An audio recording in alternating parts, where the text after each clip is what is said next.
Bueno, tal cual se esperaba, el gobierno, los parlamentarios presentaron este martes las indicaciones a la reforma laboral.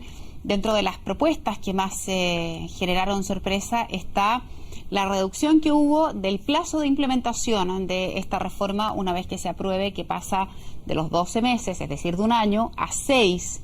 Otras cosas que también causa cuestionamiento es la reposición de las negociaciones interempresas que pueden ahora quedar con carácter voluntario. De hecho, ayer se informaba por parte de la ministra y de otras autoridades que ya se han aprobado al menos 9 de las indicaciones que son parte de las más de 800, si la memoria no me falla, son del orden de 819 indicaciones que se fueron presentando, donde se escuchó a los parlamentarios y a distintos actores para poder incorporar esas ideas, esas iniciativas a este proyecto de reforma laboral.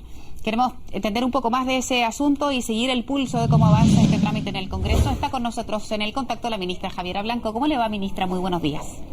Hola, Verónica, muy bien, acá un poquito frío, acá en la quinta región. Ah, mire, nosotros estamos con temperaturas ya de otoño también. Ministra... Bueno, para ser honesta, frío sí, cuando entré, que fue hace ya un rato, así que capaz que ahora esté más soleado. Bueno, ministra, quiero partir esta conversación preguntándole una cuestión bien práctica. Cuando uno va escuchando la información y dice, se presentan más de 800 indicaciones, desde lo procedimental, desde lo práctico, ¿cómo se aborda la discusión de un proyecto que tiene más de 800 ideas de iniciativas que han sido escuchadas y consultadas entre quienes están involucrados en esta iniciativa? Bueno, mira, Verónica, yo creo que lo primero que hay que decir es que es una buena señal. Yo creo que lo terrible habría sido que nadie hubiera querido participar del debate, que hubiésemos tenido ninguna indicación. Yo creo que lo que señala justamente este cúmulo de indicaciones es que todos quieren ser parte del proceso de la construcción de una política pública que es tan importante, que es cómo le mejoramos hoy día la condición laboral a tantos trabajadores y trabajadoras y también cómo favorecemos el clima entre trabajadores y empleadores. Yo creo que hay una muy buena señal detrás de esas más de 800 indicaciones en el sentido de que todos queremos aportar.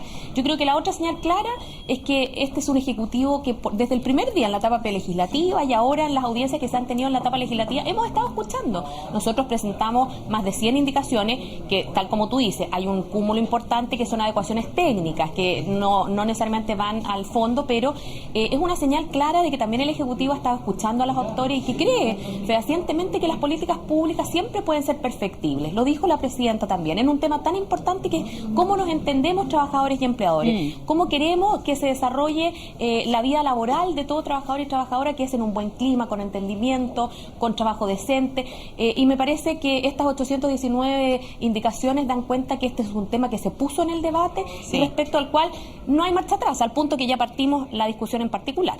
Ministra, quiero también hacerme cargo de la otra mirada que tienen estas 819 indicaciones. Usted me da la positiva y mi obligación es ponerle quizá el lado más...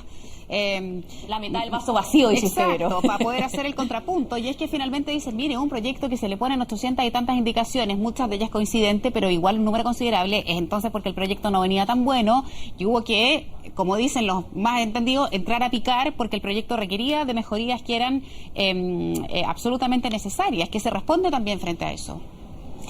Mire, es muy simple. Parte de las críticas que la gente ha esbozado dice, bueno, este es un gobierno que puso un proyecto, fíjese, y que no quiso hacer ningún cambio, no escuchó. O sea, lo que usted me está diciendo, Vero, echa por tierra eso. Lo que nosotros entendemos como gobierno es que nosotros presentamos un proyecto de política pública en un tema tan contundente como es la negociación colectiva. Reescribimos el libro cuarto, más de 111 artículos. ¿Cómo no vamos a escuchar buenas ideas? ¿Cómo durante el debate legislativo, cuando hay tantos actores interesados en venir a hablar, no vamos a escuchar?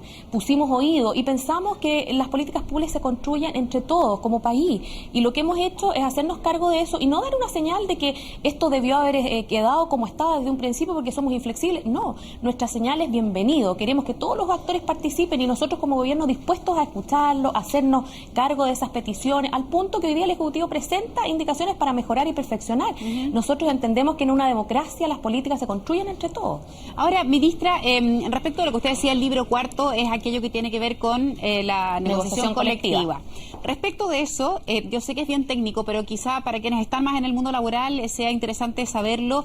¿Esos son indicaciones o son temas que solo pueden ser abordados por indicaciones propias del Ejecutivo y donde los parlamentarios no tienen mucha injerencia en eso? Y si es así, ¿cómo va a proceder entonces el gobierno, el Ejecutivo, para poder mejorar esos aspectos del libro 4? Bueno, Verónica, de las 819, como decíamos, seguramente se va a simplificar bastante el análisis. Ayer martes era difícil tener todo porque el periodo de vencimiento de las indicaciones venció el lunes a mediodía, o sea, hubo poco tiempo para hacer un análisis más de detalle. Pero hay una buena parte de estas 819 indicaciones que apuntan a los mismos temas, o sea, ahí se nos va a reducir bastante el espectro. Hay otras que tienen que ver con ajuste, o sea, Vero, para que nos entiendan, donde decía negociación o comisión negociadora laboral, ahora tiene que decir comisión negociadora sindical, o sea, son ajustes técnicos. Y luego están ya los demás de fondo, que en el caso del libro tercero hay iniciativa parlamentaria, así que los parlamentarios no solo presentaron, sino que además pueden votar sus indicaciones y pueden, tener iniciativa legislativa, igual que el Ejecutivo que ha presentado otra.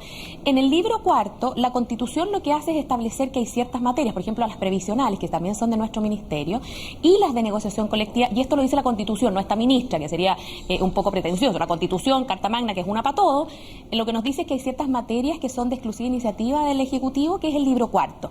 Una buena parte de las indicaciones son de ahí, por lo tanto, ¿qué es lo que le dijimos ayer al presidente de la Comisión, Lautaro Carmona?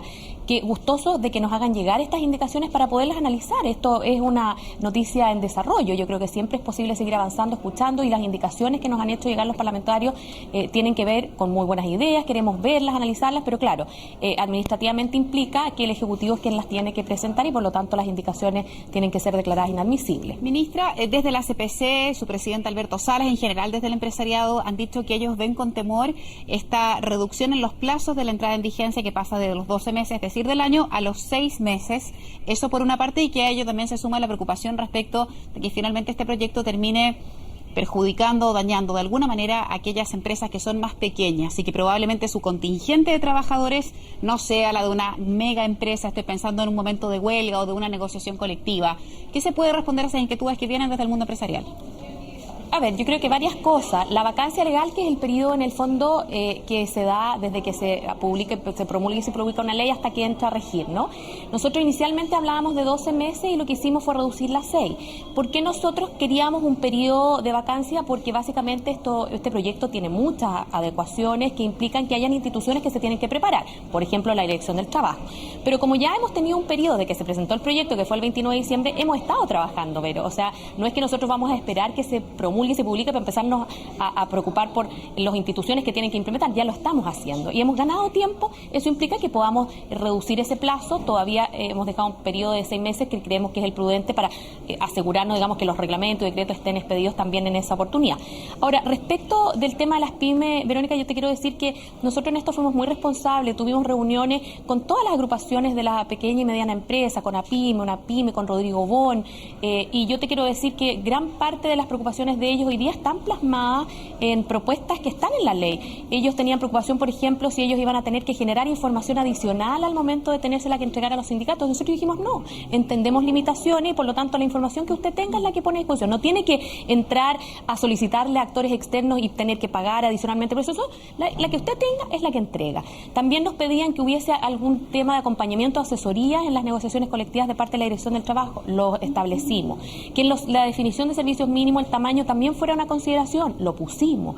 Que el tamaño fuera una consideración en las multas, lo pusimos. Entonces, yo creo, y en esto yo creo que también hay que dar el beneficio de que son 111 artículos, un proyecto contundente. Yo creo que ahora va a haber más espacio quizás para leerlo en detalle y darse cuenta que hay muchas de estas preocupaciones que hoy día están contenidas. Ahora, hoy día la sede de trabajo de discusión es la parlamentaria, pero nosotros como Ejecutivo siempre gustosos de tener las puertas abiertas para escuchar a todos. Si esto hay que aclararlo, explicar los contenidos una y otra vez, felices de hacerlo. Yo creo que así se construye país, ¿no? Esto no se trata de unos contra otros. La idea es que este sea un instrumento que les sirva a todos. A mí, Verónica, lo que me preocupa es otra cosa.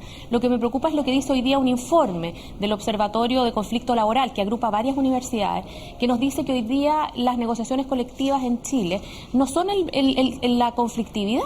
¿Cuál es la conflictividad? Que muchas veces los trabajadores no reconocen en ese proceso de negociación un instrumento legítimo. ¿Y qué es lo que ocurre? Terminamos con procedimientos muchas veces al margen de la ley, donde se da un espacio de actos, digamos, muchas veces ilegales, que son los que nos preocupan.